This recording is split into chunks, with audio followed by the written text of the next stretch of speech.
Nous revenons encore une fois sur la situation de Vuhledar, à l'est de l'Ukraine. D'après des analystes de Deepstad, la situation commence à se détériorer, mesdames et messieurs et mesdemoiselles. Après l'assaut sur Vuhledar, tôt ce matin, la situation autour de la ville est critique et continue de se détériorer. Très important à le souligner. Mesdames et messieurs, pour ceux qui n'ont pas suivi la première émission sur cette localité, sur cette grande ville ukrainienne, en fait, la ville de Vuhledar, c'est cette ville qui était autrefois considérée comme la forteresse ukrainienne en raison de sa situation géographique, qui est située, n'est-ce pas, sur un promontoire. Et donc, les unités autour de cette ville résistaient depuis le début de l'opération spéciale militaire lancée en 2022 par les Russes dans ce pays-là. Et donc, aujourd'hui matin, très tôt, on nous apprend que les Russes ont déjà pris position dans la ville, notamment à l'est de la ville, mais aussi autour de la ville. Et d'ailleurs, d'autres spécialistes nous disent que les Russes tentent d'encercler. Il y a d'autres qui disent que la ville est déjà encerclée. Donc, nous allons nous baser sur cette autre information. Et donc, je vous demande de partager la vidéo dans tous les groupes possibles. Tôt dans la matinée, l'armée russe a commencé à assaillir la ville ukrainienne de Vuhledar, qui résistait depuis le début de l'opération spéciale militaire russe lancée en Ukraine en 2022. L'état-major ukrainien a aussi vite confirmé l'information. Et donc, depuis, on nous informe que la situation autour de la ville est critique et continue de se détériorer. N'est-ce pas? Ont expliqué les analystes de Deepstad sur Telegram. Ils continuent en disant ceci.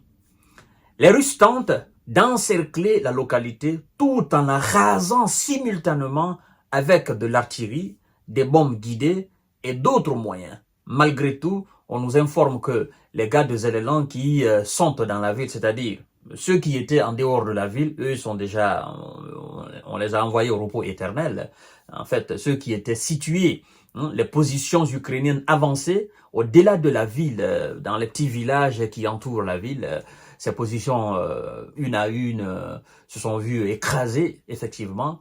Et donc, ceux qui sont restés ou ceux qui sont dans le centre même de la ville, on nous informe que jusqu'à présent, bon, ils tentent de résister. Mais bon, une ville qui est en train d'être rasée avec des bombes et avec des missiles, avec de l'artillerie, ben, il n'y a aucune chance au fait. Même vous qui êtes des soldats aguerris, il n'y a aucune chance. Parce que à partir du moment où la ville se vide de sa substance, c'est ce que j'essaie d'expliquer en fait. La Russie a une manière de faire la guerre maintenant qui est similaire, n'est-ce pas, à ce que la Rome antique faisait au fait. Quand la Rome antique était fâchée, je le dis chaque fois, mais les gens peut-être l'ignorent.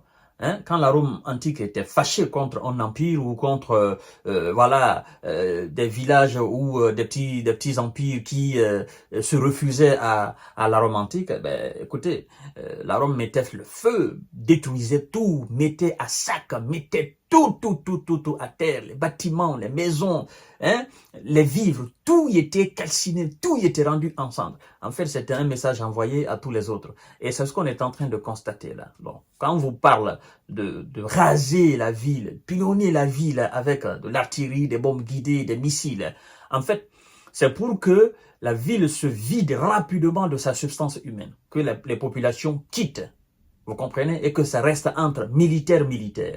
Mais les hommes de M. Zelenland savent que si la population, la quasi-totalité de la population, n'est-ce pas, venait à partir, et que si ça restait entre eux, militaires de M. Zelenland, et les gars de Vladimir Poutine, ils savent qu'ils n'ont aucune chance. Vous comprenez? Les gars de Zelenland peuvent se cacher derrière les populations. Et les Russes peuvent dire, bon, on ne va pas atteindre ici parce que il y a encore des civils, machin. Et donc, c'est cette politique de guerre, voilà, faire peur, laisser les gens partir rapidement et puis procéder, n'est-ce pas, au rasage total de la ville. Et donc, mesdames et messieurs et mesdemoiselles, on nous informe que voilà, les combattants, malgré que les combattants de la 72e brigade ne se sont pas encore rendus et continuent d'accomplir leur mission, ont-ils ajouté dans leur poste.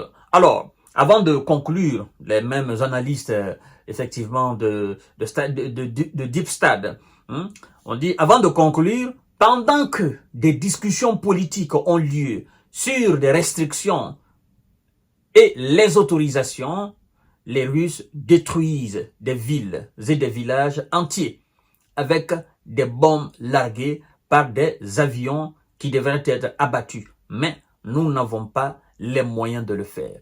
Alors, ces analystes sont conscients de ce qui se passe sur le terrain et ils sont en train de faire, je dirais bien, le relativisme. Vous comprenez? Bon, pendant que les soi-disant alliés de M. Zelensky, parlant de Washington, de Londres, de Paris, de Berlin, sont en train de discuter de est-ce qu'il faut donner l'autorisation aux Ukrainiens de frapper le sol russe ou pas. Mais moi, je pense que c'est une analyse déplacée dans ce sens.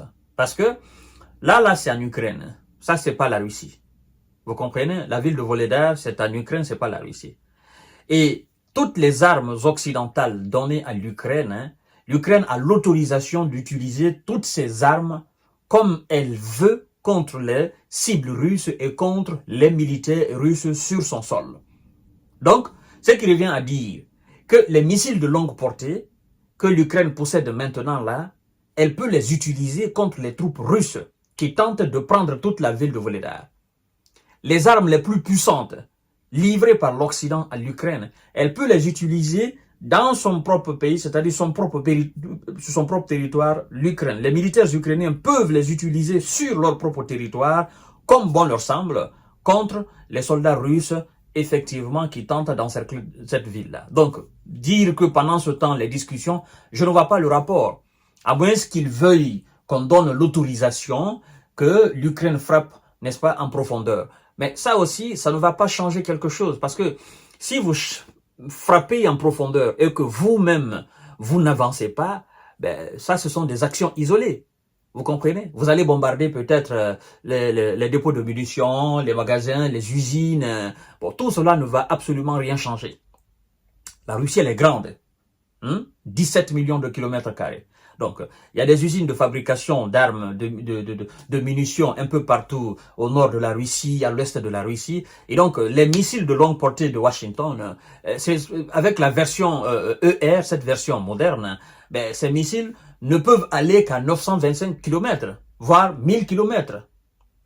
Et même si ces missiles allaient jusqu'à 2000 km, ben, comme je vous ai dit tout à l'heure, la Russie, elle est grande. Et le complexe militaro-industriel russe s'étend sur toute la surface de la terre russe. Et donc, il y a des complexes, il y a des usines de fabrication qui seront toujours hors portée, effectivement, des missiles ukrainiens. Et en même temps, la Russie va procéder à des frappes aussi dans les profondeurs ukrainiennes, voire sur des villes, sur la capitale même et sur les autres grandes villes qui sont effectivement à l'ouest du pays, vers la Pologne ou voilà même vers Moldavie, c'est-à-dire dans l'Ukraine occidentale au fait, cette partie qui est encore sous le contrôle des Otaniens. Et donc voilà un peu la situation comment continue à se dégrader. Bien que les gars de Zelensky sont en train de se battre corps et âme, mais je sais quelque chose, ils ne pourront pas résister parce qu'il manque considérablement d'armes et d'hommes aussi. Bon, 2022, dans la ville de Bakhmut, ils étaient encore nombreux, ils avaient de l'énergie, il y avait de la capacité militaire en quantité et en qualité. Ils n'ont pas pu résister. C'est pas maintenant qu'ils vont résister. Donc, nous allons certainement assister dans les heures à venir, là, une information comme quoi la ville de Volodar est tombée sous le contrôle des Russes. Pour le moment, le ministère russe de la Défense, bon, ce ministère, vous savez, il se contente de donner des informations sur des captures de villes et de villages, mais pas des informations du genre, les militaires sont... Eux, ils savent déjà que les gars sont dans une opération spéciale et ils ont reçu des ordres. Voilà, donc ils ne peuvent pas se précipiter de dire quoi que ce soit. Donc mesdames et messieurs, à tout à l'heure pour notre série d'informations décortiquage. Merci beaucoup et partagez la vidéo dans tous les groupes.